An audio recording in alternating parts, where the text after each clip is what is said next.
Welcome to this workshop, which is called Can You Cross? We're going to look at what's involved in being able to make a successful cross while you're sailing upwind. It applies to all classes, and there's something in this for everybody. Oh yeah, one other thing.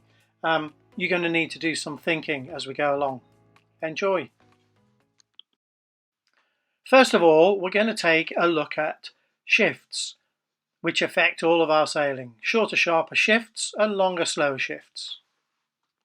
On lakes and offshore winds, we can often get shorter, sharper shifts, characterized with gusts and lulls. It can often be chaotic, and there's often no particular pattern. On the sea and onshore winds on bigger lakes, often we get longer, slower shifts, and it's important to be able to dig into these shifts a little bit before we tack. If you're sailing on a lake and you sail upwind for a few minutes on starboard tack, you're bound to experience lifts, headers, and sometimes the mean wind direction as you sail along. Let's remind ourselves how to recognise that you've been lifted when you're sailing. Here we have two boats sailing upwind, yellow and blue. How can they recognise that they have been lifted? Have a think about it.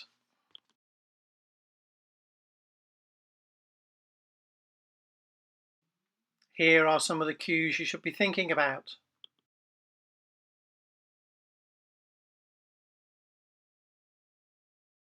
Okay, got the idea? Let's have a look at how to recognise that you've been headed.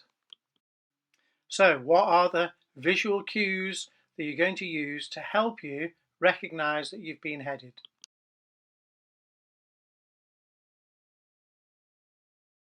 And here are some ideas for you to think about.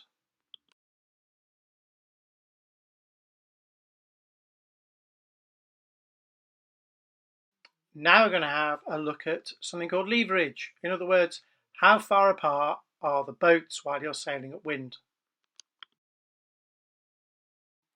Let's take a look at yellow and blue. They're close together, so the effect of any shift will be small. Then let's have a look at green and red. They are much further apart, so the effect of any wind shift will be much bigger. This is called leverage.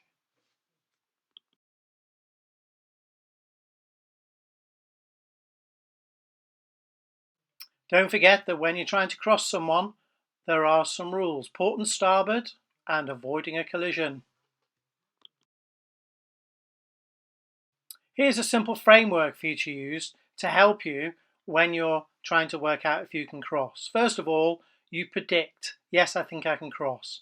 Then you test it, and then you'll have a result and you make sense of it. And then you keep practicing through trial and error. Let's take a look at the leeward boat.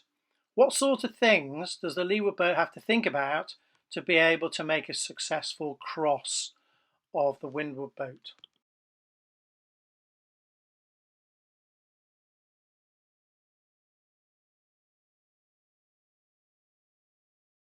Here we can see that the leeward boat is tacked, trying to cross the windward boat. Of course, if it can't cross, then it might have to tack back to stay in phase.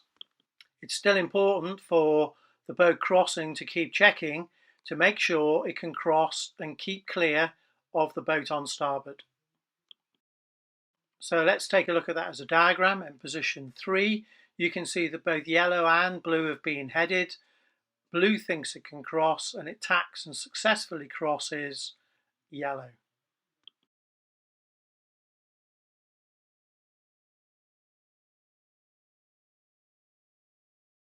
Here we have another situation where both green and pink have been headed.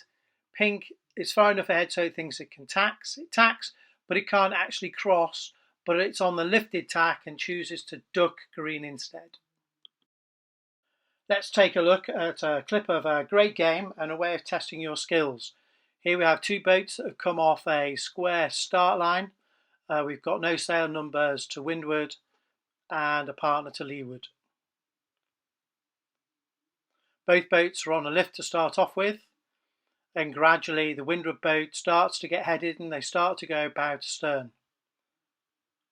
The leeward boat recognises the cues and predicts that she can cross and tacks, and now she keeps checking. The windward boat now gradually still being headed.